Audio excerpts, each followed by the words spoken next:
Good afternoon, and thank you for joining us. I'm Robert Baylor, Director of Communications here at NUCA. Welcome to our latest webinar. First, before we begin, some webinar housekeeping. Next slide. Today's webinar will be recorded, and a copy of the recording will be provided to all registrants and attendees. It will also be available in the next few days on NUCA's YouTube channel, which can be accessed via nuca.com. Now about your WebEx Meetings webinar screen. There are two buttons on the lower right-hand side of your screen, titled Participants and Chat. Clicking on Participants gives you a list of webinar attendees. You can chat amongst each other, or you can send the host questions or messages. All participants are muted upon entry. Phone participants can use *6 to mute themselves and unmute yourselves. Questions will be asked at the end of the webinar. To ask a question, you can submit a written question at any time using the chat feature, and I will read those written questions to our presenter at the conclusion of their presentation. Now let's get started. Next slide. April's NUCA webinar is about an extremely important topic. With suicide rates the highest amongst industries, the construction industry faces a full-blown epidemic. The problem is exacerbated by a tough guy culture with a stigma around discussing mental health. As a construction employer, it is critical to create a supportive environment with resources openly available and known to help employees in need. On this webinar, we will join Hub's health performance and risk management professionals to learn how you can take action to improve the mental well-being of your employees and make an impact with your people, communities, and industry. Our presenters will be Wendy King, Hub's South Region Practice Leader in Health and Performance, and Carrie Treverney, Esquire, Hub Senior Vice President of Client Strategic Solution and Chief Compliance Officer. Our event will be moderated by Hub's Rand Thomas. Thanks so much for joining us today on NUCA's Webinar Wednesday. Rand, I turn the webinar over to you. Good deal. Thanks, Robert. Appreciate it. So my name again is Rand Thomas. I am an advisor with Hub International. I work out of our Nashville office, and I'm also a member of arguably the best chapter in NUCA, Middle Tennessee. So my role with Hub is to bring in new clients and identify resources within Hub to help drive our client success. So Wendy and Carrie are a couple of those resources we're just going to kind of give everybody a taste of. And as you can see on your screen, that's kind of the scope and scale of Hub International. We are a top 5 broker in the world with over 450 locations and north of 13,000 employees. Currently, we manage over a million clients with 12 billion in premiums, with a 92% client retention, and that's really driven by these resources like Carrie and Wendy. So that's kind of my quick little commercial for Hub, and with that, I will turn it over to our presenters, with Wendy up first. Hi, good morning, everyone. This is Wendy King. Again, I am Health and Performance Director for the South Region of Hub International. My role with Hub is to work directly with our clients to strategize on ways to keep their company healthy and thriving. And a large majority, as you can imagine, of our clients over the past 12 months, 16 months have really been focusing on the mental health of their workforce. So I've done a great deal of work around mental health solutions, including building trainings just like today that we're going to share a little mini version of for you. And next, I'd like to introduce Carrie Treverney, who is my sort of right hand when it comes to crafting and delivering well-being programming, because much of what we do, it works hand in hand with the organizational health of the employer, working through the HR department, understanding employment law and compliance law around well-being programs. So Carrie, you want to share a bit with the audience around your role at Hub as well? Sure. Well, hi, everyone. Thanks for having us today. We are excited to be back. I spoke to you guys last year, and holy cow, I think of where we were mid-April of last year versus this year, and what a remarkable world we have lived in, to say the least. So my job at Hub is to work with clients with respect to employment law compliance and employee benefits compliance. Last year, I was talking to you guys about OSHA, health and safety, viruses in the workplace. And it makes sense that a year later, now we're talking about the mental health, kind of the fallout, if you will, associated with what we've all been through and our communities and our employees have been through in the last 12 to 15 months. A big component of the mental health conversation is highly regulated by a variety of employment laws like Family Medical Leave Act and Americans with Disabilities Act. So later in the program, I will be back to talk to you about all of the do's and don'ts, and being the good lawyer that I am, tell you all the things you're not allowed to do. Wendy, let's switch it back to you. You're going to be much more interesting. Okay, so before I get started, I need to make a quick move on my screen here. I knew you'd be able to see that, but I needed to bring that over to one of my other screens. I appreciate you bearing with me on that. Okay, so today's agenda. We're going to talk in general around mental health, stigma, why it's important for people leaders within organizations such as yourself to be trained on the importance of understanding how mental health impacts you guys and your employees in the workplace. And then most importantly, what are we looking for? How are mental health issues presenting themselves in the workplace? What should you or should you not do? How should you or should you not approach those issues? And then of course, what can we make available to help support our employees in the workplace? So we're going to start on S.O.S. So when we deliver programming such as this, we thought it was smart to just break it down into something that's really easy for you guys to remember when you walk away from this presentation. So very simple acronym that we came up with, S.O.S. You know what S.O.S means? It means I need help. You're sending out that signal, that distress signal. It fits really well with the conversation around mental health in the workplace. 3 steps we want you to walk away with. Understand what to look for. What are those signals? How do I approach a situation in both compassionate but compliant way? How do I outreach, or what do I do if someone outreaches directly to me? And then finally, what resources can we provide to help that employee? So the support that's going to be made available through your workplace. So what is mental health? We have around 60,000 thoughts a day. And does it surprise you to learn that 95% of those are recurring and 80% are negative? So that's not a really positive way to spin how our brains work, right? But it is factual information. And knowing that a lot of what's going on through your head throughout the day is worry, concern. How do I organize this? How do I multitask this? How do I tackle this? What do I do about this? Mental health is, of course, a much bigger conversation over the past, again, 12 to 16 months as it was in any year previously. Mental health, what does it really mean? A state of successful performance of mental function. So then we're looking for, with that successful state of mental function, you should be productive, you should have fulfilling relationships with other people, and the ability to adapt, change, and cope with challenges. So years previously, we might have had more conversation around mental illness. So what is a mental illness? He's mentally ill, he's depressed, he's been put into the hospital for terrible anxiety, schizophrenia. Today, we really want to talk about it in a much more open and positive light. And so instead of describing mental illness, we are defining mental health here. Now, it is important to understand what those disorders are, because they are wide and far reaching. Anything from anxiety disorders, mood disorders, eating disorders like bulimia, depressive disorders, personality like bipolar disorders and schizophrenia, psychotic, learning disorders. So even things around ADHD sort of fit in this model. And then to wrap it up, suicidal thoughts and actions, which have been, as we mentioned at the beginning of the conversation, suicide is at an all-time high across all industries. And finally, burnout. And what's interesting about burnout, because I know everyone on this call is probably feeling a little bit of this, if not a lot of this by now, but burnout is recently been classified as a chronic mental illness by definition, with a CPT code or an ICD-9 code that can eventually be billed as a claim for a diagnosis around burnout. That's how prevalent it is, and that's how serious the state of mental health is today.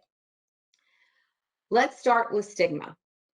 For all the bad that we have gone through, the good over the past year has been that mental health has really got a spotlight that it may never have gotten previously. 310 people admit they're embarrassed to talk about their anxiety or depression. So it's something that we just didn't feel, especially in some of the roles that you guys work in and your employees work in, just not something we talked about. Certainly it wasn't something that was brought up in my family as we were growing up. I'm in my 50s now, and so it was sort of a taboo subject. But even as recently as the past few years, these statistics hold true. Stigma is defined as a negative view because of a distinguishing characteristic or trait that's thought to be, or it could actually be, a disadvantage. And in years past, it was even thought of as a mark of disgrace associated with a particular person or a particular quality about that person. Two types of stigma that are going to be important for you to understand. The first is social. Why don't people speak up when they see others in distress? They are maybe afraid that it's none of their business. You may be invading their privacy. It might be perceived that, there's no place in the workplace for me to question an employee or ask if they need help or ask if they need resources. Most likely, it's just a lack of knowing how, which is what trainings like today are all about. What should I say? How should I say it? What is the appropriate conduct and situation to have that outreach? And then finally, prejudices around people suffering with mental health issues. So there's a social stigma around, people who may be homeless. You see them maybe on the side of the road, and 9 times out of 10, they're not just homeless, but they're suffering with a mental illness, and they do experience prejudice. The other stigma is what we sort of seek internally. Why don't we go out? Not just why don't we approach other people to grant them help or ask what's wrong, but why don't we ask for help on our own? Usually it's because we don't really want to admit we have a problem or that we're unwell. We could also be afraid that there's going to be some adverse effect on my job. If I say something to my boss about the fact that I am dealing with my teenager's newly found drug habit, and that it's really impacting my ability to be present at work and show up on time because I'm dealing with this at home, am I going to end up getting fired because I bring that to light? Certainly embarrassment, fear of not being believed or taken seriously. So if it's someone who's all like, I'm always stressed, everything's stressful. Well, then if you bring that up, you may feel like, well, people are never going to take me seriously that I really have a mental health condition I'm dealing with because I always say I'm stressed. And then finally, the flip side of the last bullet on the last slide is they don't know where to go or who to ask.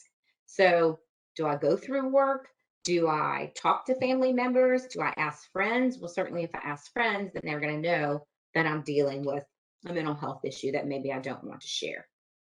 So as we move into more of why are you here on this call today? Why do we focus on mental health? 62% of missed work days are attributed to mental health conditions. 62%. So though many people may be calling in sick to work, they may really not be telling you that the reason they're truly out is because of some type of mental health issue or condition, not necessarily that their back is bothering, not necessarily that they got a flat tire, not necessarily that they don't have childcare help, that they have to take care of their kids. The majority of people are missing work due to some type of mental health condition. And it's real. So let's look at some of these numbers. Statistics across the US, this is as recently as 2019, last year. 1 in 5 adults have some type of mental health issue they're dealing with. 1 in 10 full-time employees have an addiction. 1 in 10. That could be alcohol. It could be opiates. It could be tobacco. It could be some other prescription medication. And then if people are crying at work because of stress, nearly 48% of people have admitted to I've broken down and cried at work because I'm so stressed out. Nearly half of our population. And surprisingly, 36% of the people who are responding and looking at that as responding to this survey, and they said, yes, these things are impacting me, are men. So depression is skyrocketing, and managers are reporting that they just don't feel like they have the support or the training or the resources to know how to help. So what are we looking for? when we dive into these workshops, we typically would have been on site with you, maybe on a 4-hour training to do some deep dives. We would typically say, hey, tell me what you think some of these triggers are, and dive into these conversations a lot more deeply. But I'm going to show them all to you at one time and not going to read every bullet to you, but you could sort of scan this list. And I'm sure even as a manager or a people leader within your organization, some of these probably resonate with you as an individual.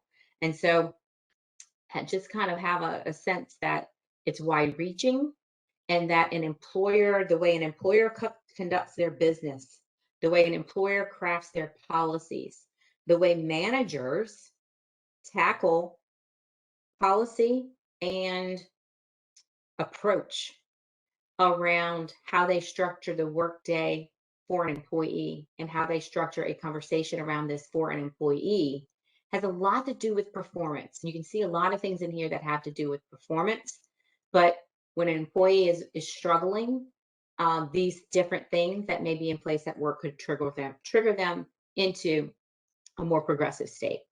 And of course, what I'm going to call today the Ferocious Four. What are we all so stressed out about, so nervous about, so upset about? A lot of things. COVID-19 certainly, diversity and social injustice issues going on in our world today, political tension that we've all lived through and are still, for many people, not able to let go and move on with the political environment in our country, and then the economic downturn that some cities and some markets experience more heavily than others, but certainly across the board, many of us have felt or known someone who lost their job, someone who lost their benefits, someone who was moved down to a part-time status or put on some type of leave. But the good news is employers are making some really smart decisions to change their priorities around how they're going to approach mental health. So the reason you guys are all on this call is because it's interesting to you. It's something you're trying to figure out. How does it work within your organization? Does it have enough focus? Does it have enough attention? Along with paying attention to other top areas of well-being, behavioral health is the #1 reported area for additional focus that's going to occur in 2021. So then the questions become, how will we see that proliferate in your own organizations? So why are you guys in particular here? We're going to move over to Carrie for a bit. She's going to talk specifically about what managers' role is within the conversation and within the policy around handling mental health for your employees in your organization. Carrie? I guess unmuting myself would be very helpful with it. I've spent so much of my career either advocating for training, shoving training down CEOs or CFOs' throats who wants to pull all of their managers out of the field and stick them in a conference room to talk about sexual harassment, or designing and delivering the training. And I can tell you, #1, I started my career when I was very, very young. And #2, over the 25 years that I have been in the employment law space, no one has talked to me about mental health or mental health training until the last year and a half. And it started predominantly with Wendy and I sharing a brain on this very important topic. And then in the last 6 to 8 months, clients are coming forward and wanting to know what they can do, what they can't do, where they have resources. So we spend so much time talking about mandatory training, check the box, but this is so much bigger, so much more important than a check the box sexual harassment, diversity, employee handbook, don't open up that phishing email kinds of training. And so I think what we're sharing with you today is barely the tip of the iceberg. Today is really about creating awareness, getting this on your radar, and identifying for you the resources at Hub and other resources that would be available for you.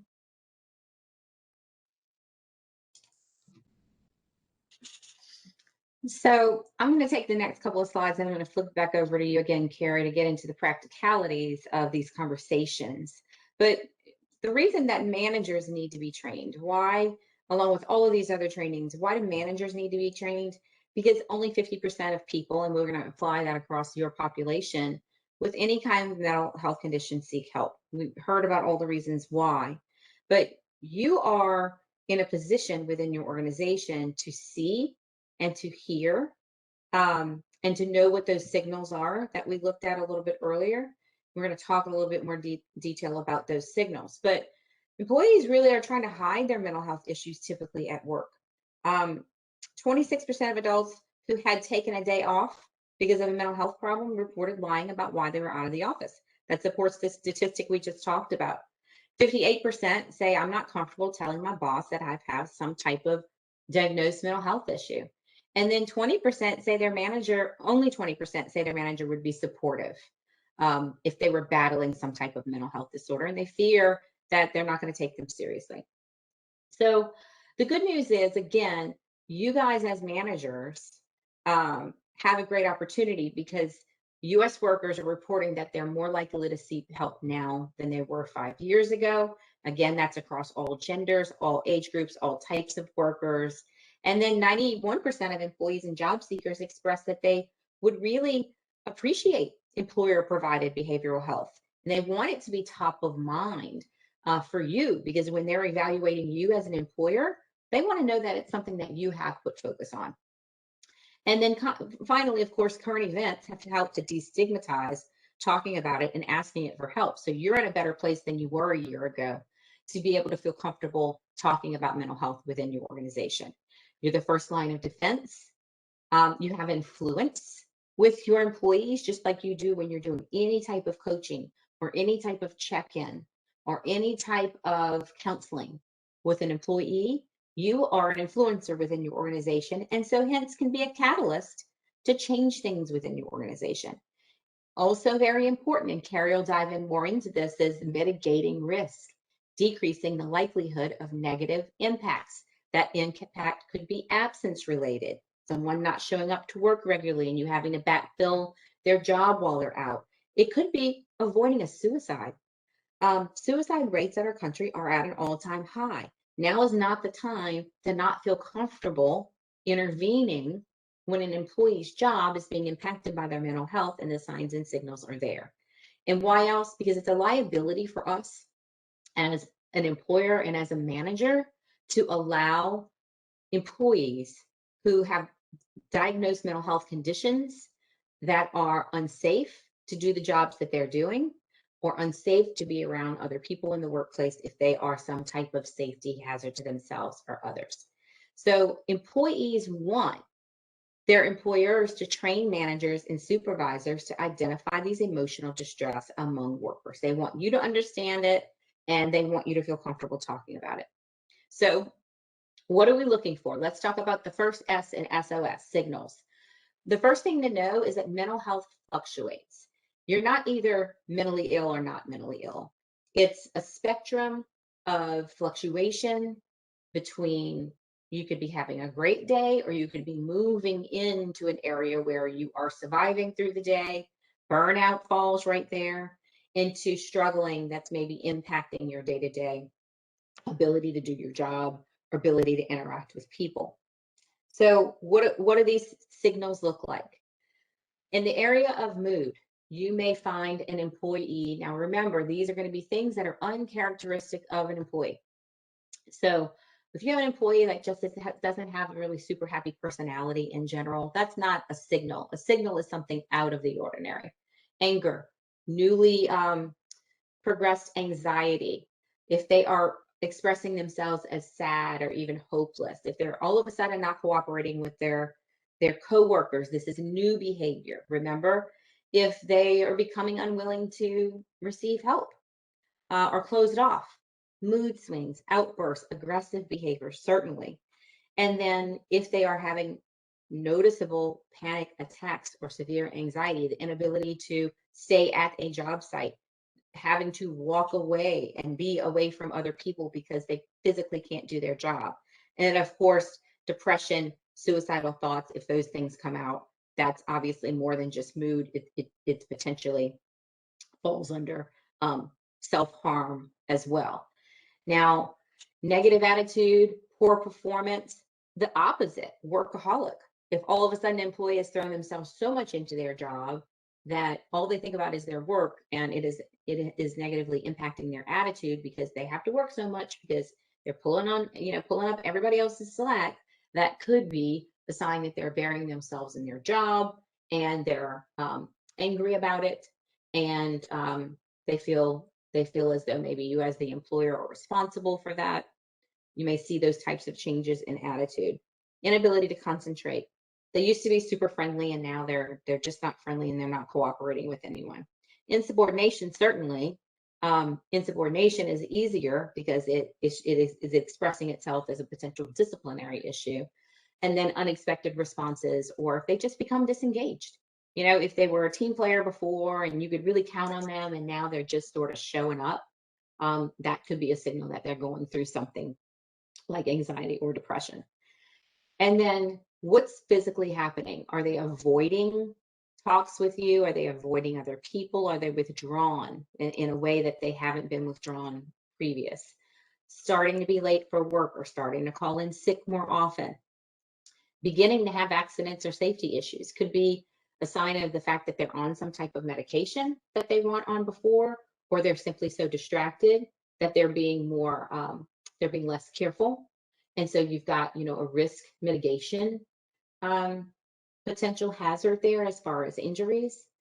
Then, if you know your employees on a more personal level and you call them outside of work hours, or what their personal life is like, and they tell you that they're just not going out anymore, they're just not doing things with friends, they're avoiding calls, that could also be something that changes. And then finally, these last two bullets, Carrie's going to dive into more. If they're not performing their duties, they can't control their behavior, they're insubordinate, or they're literally talking about self-harm or suicide, clear indicators that that's a signal of a mental health issue that needs to be addressed. So I'm going to pop over to Carrie here. Carrie, this is a tricky section, and it's really the largest reason that we wanted you to be part of this conversation and part of this training when we work with employers, because there are lots of mental health trainings out there for organizations. You can find mental health trainings for managers.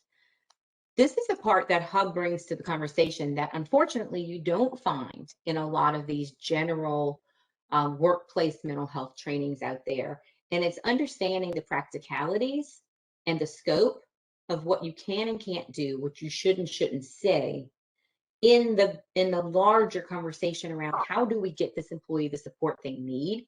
How do we do it in a way that doesn't get us into crossing over a line that maybe puts us at a potential liability for the company?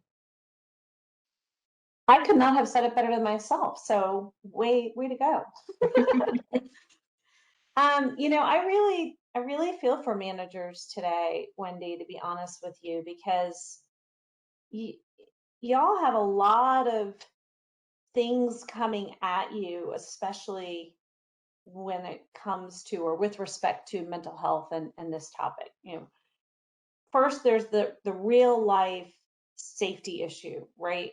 Are there signs and signals that Wendy covered so nicely that are occurring in the workplace, and you or your managers are not equipped, not comfortable, not prepared to either recognize and or respond to them?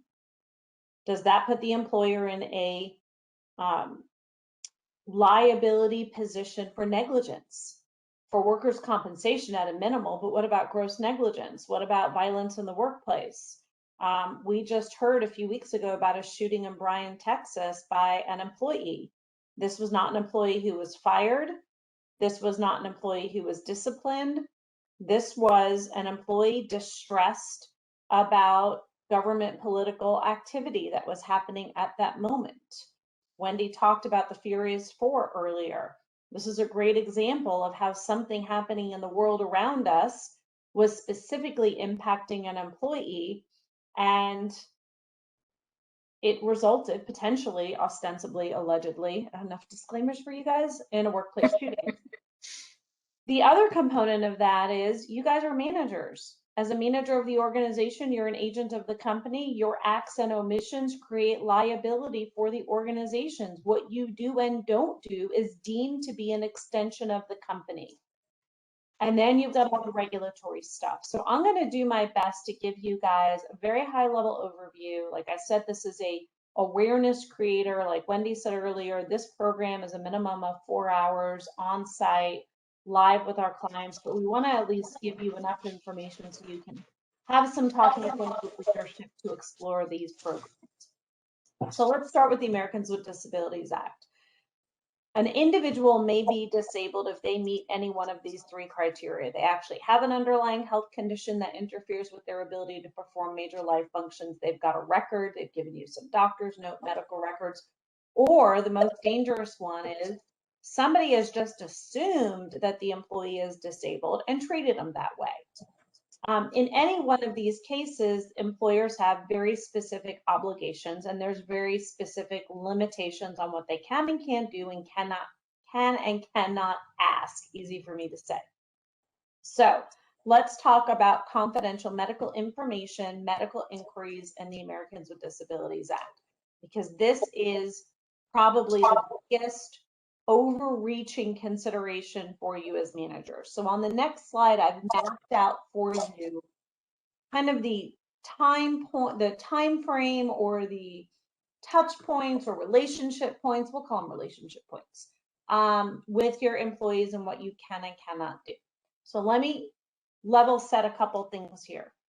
The Americans with Disabilities Act specifically controls and guides what kind of information you're allowed to ask your employees and candidates about their medical condition, regardless of whether or not they're disabled. These are medical inquiry rules. Generally speaking, in the work environment, it is the ADA medical inquiry rules that result in privacy or private or confidential treatment of employee health information. It's not HIPAA. Everyone's, oh, this HIPAA. You're violating HIPAA. Oh, it's HIPAA. Trust me, you don't want it to be HIPAA. ADA is hard enough. HIPAA is way, way harder. So it's the Americans with Disabilities Act that really controls or guides what you can and cannot ask for and when. So let's start with, you meet Bob, the candidate, you haven't made Bob an offer, and you want to know about Bob's medical history. Does he have the coronavirus? Did he get a vaccine? Can he bend, lift, and stoop? Can he stand for hours? Can he walk, talk, hear, see, read? You haven't even made Bob an offer. You are not talking about Bob. You are not talking to Bob about any components of his health conditions whatsoever. You can give him the job description. You can share with him the physical, mental, intellectual requirements, but you're not asking Bob any questions. After you make the offer, before Bob walks in the door on his first day of employment, you can pretty much do whatever you need to do so long as it's job related. Medical screening, physical exams, medical questionnaires, COVID tests, COVID questionnaires, all that good stuff you're allowed to do before Bob walks in the door. During employment, and this is where we tend to spend most of our time on the mental health conversation, there are only 2 sets of circumstances under which you can ask for health information. One is if the employee needs an accommodation to do their job. I need to stand, I need to bend, I can't bend, I can't lift, I need more breaks, I need to come in later because I have a doctor's appointment for my ongoing medical condition. You get the picture. Or because there's a direct threat. Now, COVID is a great example of a direct threat. It is absolutely a direct threat to the health and safety of your employees. The EOC declared that 13 months ago. But what about the employee?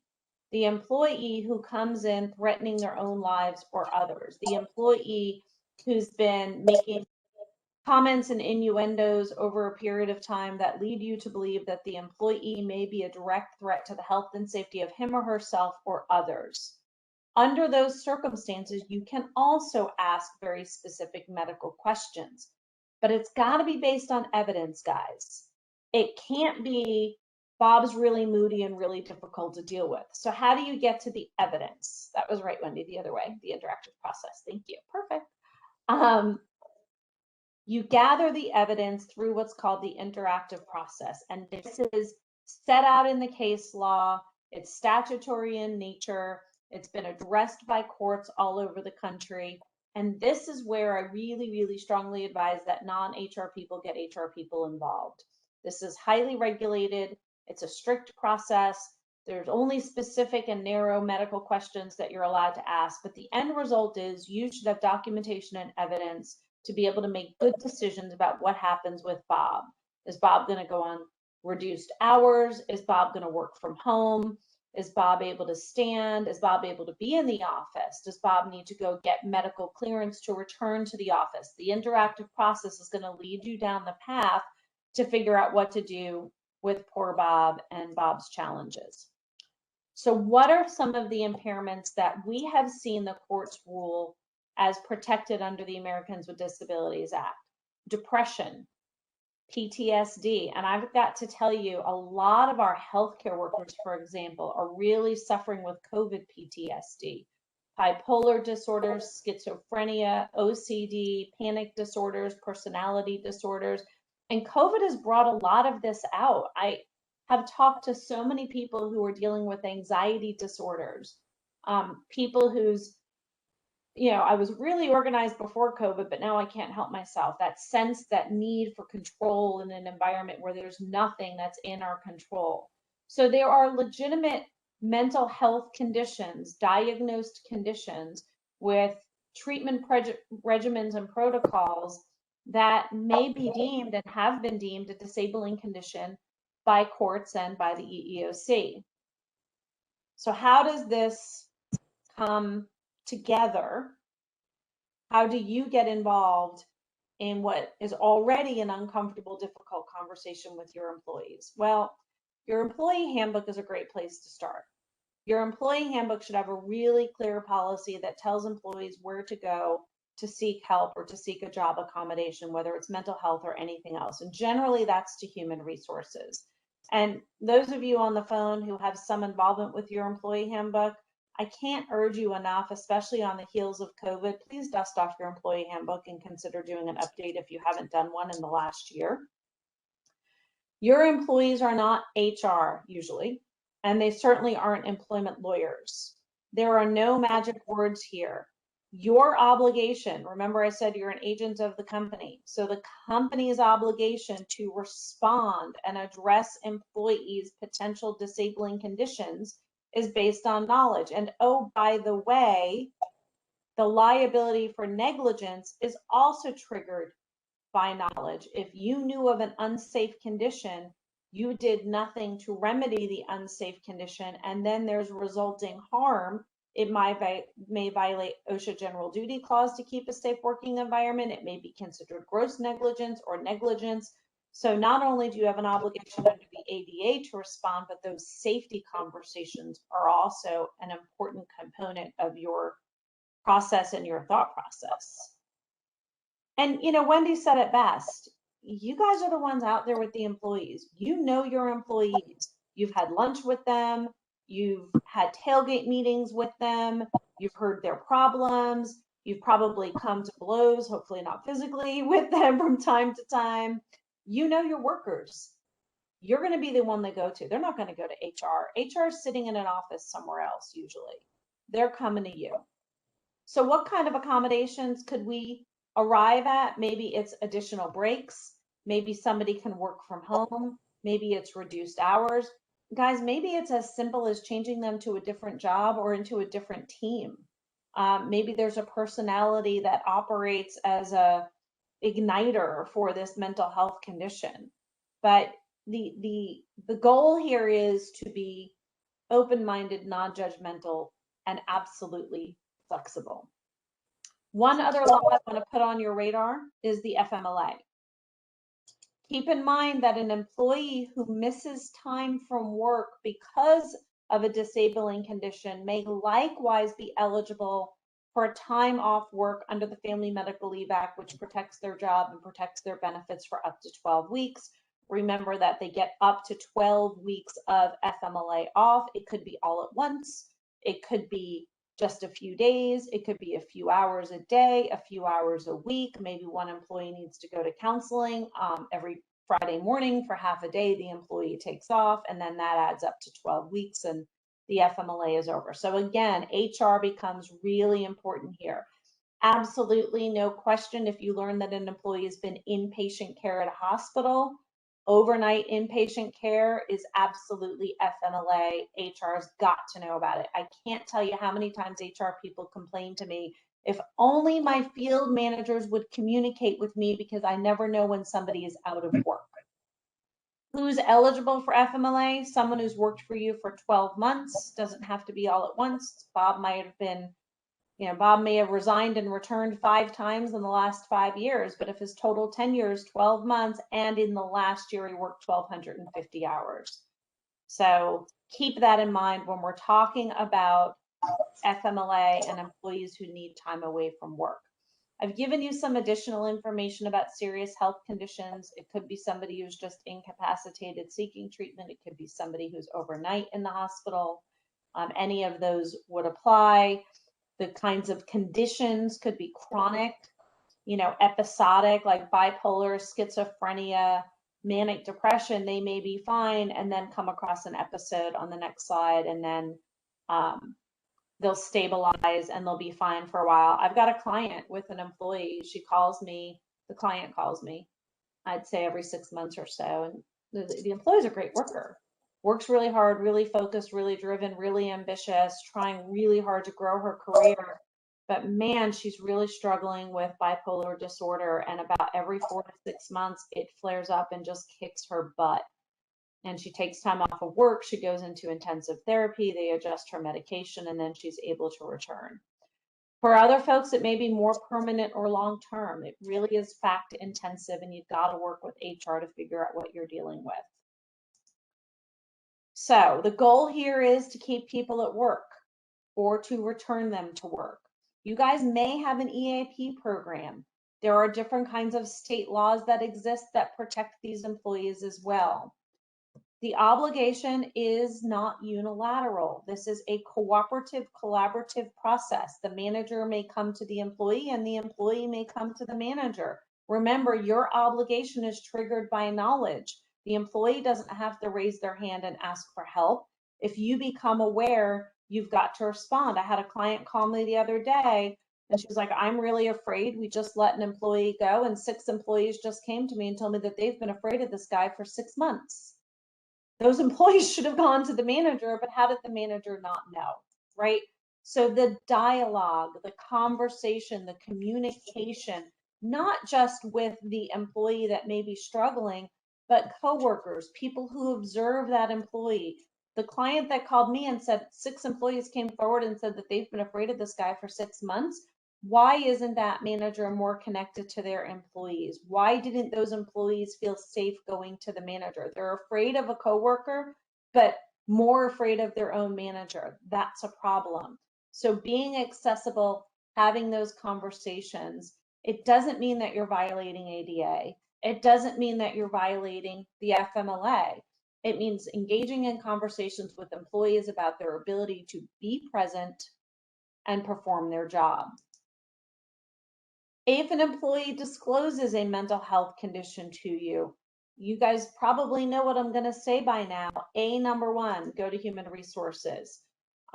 Get with a person who knows and understands all of these regulations, and HR is also going to know what resources are available to you, what EAP programs they have, how they can work with you and the employee to accommodate what you can and cannot say, how you should respond.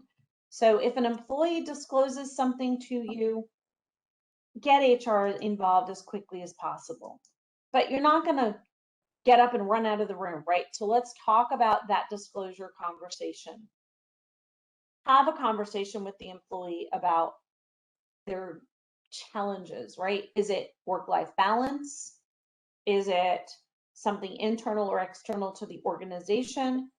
And feel free to disclose, open up. And I'm going to lead by example, right? We say sharing be an example. I'm going to lead by example right now. I have been on what I refer to as the COVID coaster for 13 months. Those of you who were on my webinar last year know that I have been right in the middle of COVID talking to clients about health and safety and workers and layoffs, and clients calling me about closing their doors and crying on the phone. And it has been tough. And I have a boss that I called up one day and said, man, I am struggling. This is exhausting. This is distressing. I need some air. I need some sunshine on my face. I am not in a good place in my head. My manager did not blame me. He did not judge me. He shared with him his own struggles. He shared with me his own struggles of dealing with COVID and talked to me about resources available in the company. It was one of the most positive discussions I've had with a manager ever in my career. How did he do that? Some of the language, you know, are you okay? He asks me once a week, how you doing? Are you okay? He acknowledged and agreed and understood and validated the struggle of all the pressure and all of the difficulty of working through COVID. Reassured his support, reassured that he wasn't judging me, persuaded me to talk to people who might be helpful to me, identified resources that were available to me. You guys can do that too. You can be that person for your folks too. In our training, we get a lot deeper in all of this. There are a lot of support and resources that exist inside and outside of your companies. And Wendy's going to go through that now with you. And I think that's going to be super helpful too. Awesome. Thanks so much, Carrie. Let's talk about the last S in S.O.S, which stands for support. I suggest each of you work with your HR department, but if you are part of the planning team that helps make decisions on what should be offered, here's a checklist for you. This is a little bit of an inventory. What is your health plan offering? How easy is it for someone to get referrals through the health plan? Are there co-pays involved? If they're a high deductible plan, is it going to be hundreds and hundreds of dollars out of pocket for them to get there? What does your health plan make available at no additional cost? Maybe through their wellness program or their online apps like stress reduction tools, mindfulness and meditation, as well as maybe even coaching that could be available through the health plan. If you have an EAP, great place to promote mental health resources. It's typically a toll-free number. Oftentimes now it has an app. It offers anywhere from typically 3 to 6 visits. And a lot of these EAPs are doing telehealth now and virtual visits, which is awesome. We encourage you to include that phone number everywhere. Give it real estate, in places where you wouldn't typically give it real estate right now. Hang posters, all the kinds of things to make sure people know about your EAP. There are also what we call standalone behavioral health programs. So you would pay additional, but these grant much broader access, quicker appointment times, more opportunities for both text counseling, virtual counseling, telephonic counseling, as well as in-person counseling options. Mobile apps, they're all over the place. Some ones I like most, eMindful, Mindful Momentum, Total Brain, and Wisdom Labs. These are all more around preventive, coping with stress, coping with anxiety. Other perks and benefits, we'd love to see an employer add a mental health day, and you call it a mental health day. Let an employee take it and give them 2 a year if you want to. No explanation needed. They can just say they need a mental health day. They can take it off. Early off during the summer to give people maybe some time for more family support or caregiving if they need is also a great perk around this. Train, train, train, train, train. We really encourage you to be offering trainings out to your employees on similar conversations that we're having today about the signals, what they need to recognize in themselves, where to seek help, where they seek support, and of course, additional management trainings like this to help around communications and proactive resource promotion. Hub has these types of services available to its own clients. One of the things that we build, and maybe you all have access to as well, is the mental health employee campaign. It's a 12-month-long campaign. It touches on 12 different topics throughout the year, different poster every month, different customizable newsletter to go out every month. And it's really an easy way for your organization to educate and to raise awareness around mental health. And it signals to your employees that you care about them and that you want to provide resources to them as they need it. If you don't have those kinds of resources available through Hub or your consulting partner, lots of free national resources out there for you as well. Great toolkits, great options. Specifically, if you have a large male workforce, like I know many of you have a heavily male demographic, awesome website called mantherapy.com. It can be a little off color, so you might want to look at it before you share it.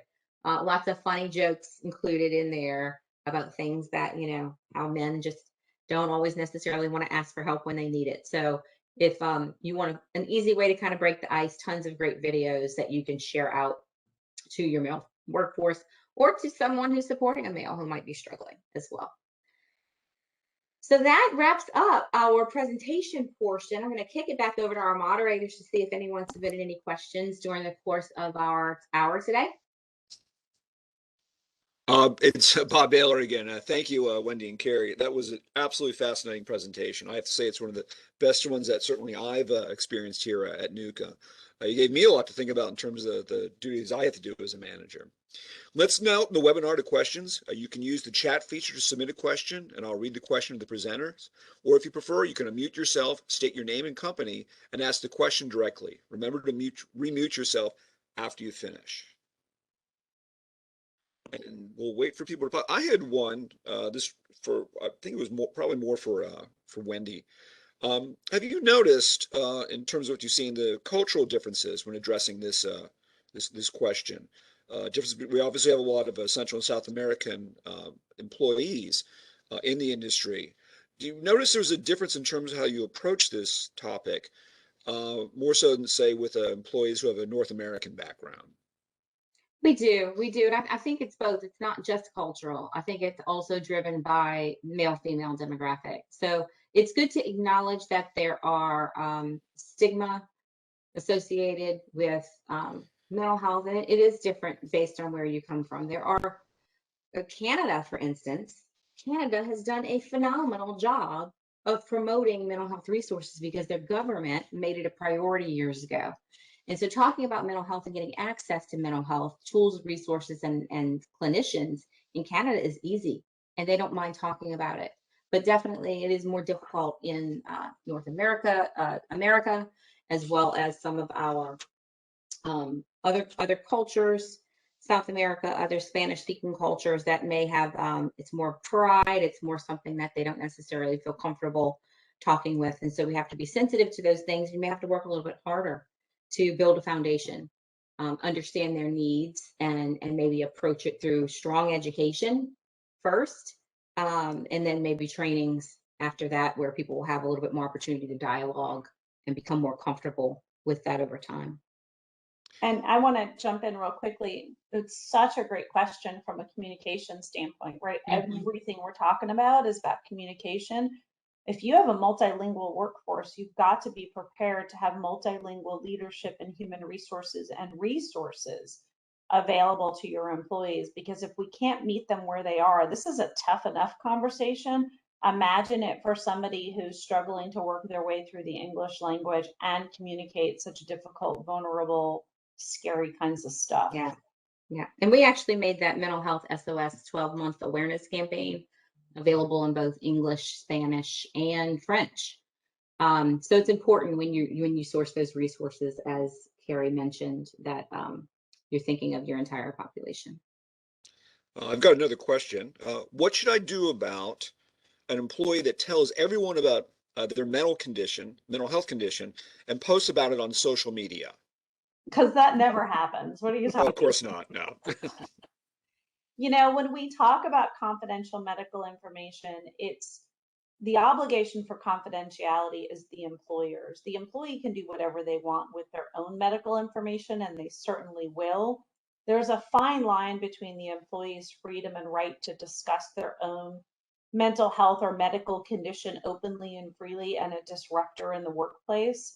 And you got to really navigate that carefully, because on the one hand, you don't want to admonish somebody who may be seeking help, but on the other hand, you do have an obligation to make sure employees can perform their work in a safe and stable working environment without the disruptions and distractions that those kinds of conversations may bring. So again, bringing HR into the conversation. I know a lot of times I was HR in the beginning of my career, and one year on my birthday, the call center people brought me a baton and police hat because they called me the policy police. I know that oftentimes HR people are not the most fun people, but when it comes to this stuff, they are skilled and have the expertise and have the resources to help you manage it. Here's another question. We have an EAP, but I have no idea if it's worth the money. How can I tell if it's working? Okay, great question. I think I'm excited that someone asked that question because too many of us don't. You have to do your due diligence around your EAP. It's not enough that you just have one. It's certainly not enough that you got one embedded as maybe part of your life insurance program or your disability program. We've got a checklist actually that we utilize, and you have to carefully look at what's truly available and how long it takes for people to get access to care through your EAP. If your EAP is not offering virtual solutions today, they are outdated. If they're not offering telephonic solutions today where you can talk to a provider on a phone, they are outdated. Most traditional EAPs take between 2 to 4 weeks to get an employee into a face-to-face meeting, which shouldn't surprise us in this day and time, but that was pre-COVID. So post-COVID, it may be even longer than that before you can get in to see a provider. That's too long for an employee who's struggling.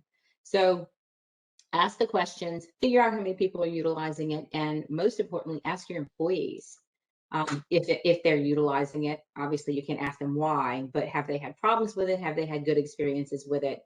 And look out in the marketplace. Standalone EAPs are so affordable. It's ridiculous how affordable a standalone good EAP that you can offer to all employees, not just those on your health plan or who picked up one of your voluntary policies. It's worth every penny if your employee gets access to the care that they need. We're getting up against time, so I want to have this last question to ask. I think it's important. Where's the best place to start if we want to focus more on mental health at our workplace?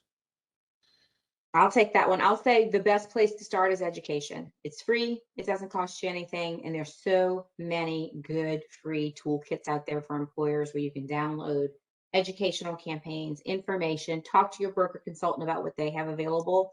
And if you can get that done as your place number one, I'll tell you manager training's number two, because you need your managers to understand that you're educating for a reason and what is their role in helping facilitate this within the organization, again, to mitigate risk and to help ensure employees understand that you're promoting the resources because you care about them, you care about their family, and you care about their mental health. All right, thank you. Rand, Wendy, and Carrie, thank you very much for your time today to present this information to our guests. We'd also like to thank Hub International for their kind support of NUCA and our educational webinar series. Today's webinar will be recorded, and a copy of the recording will be provided to all registrants and attendees. A recording of this webinar will also be made available on the nuca.com website and our YouTube channel over the next few days. And thank you for your time today to join us for Webinar Wednesday supporting NUCA.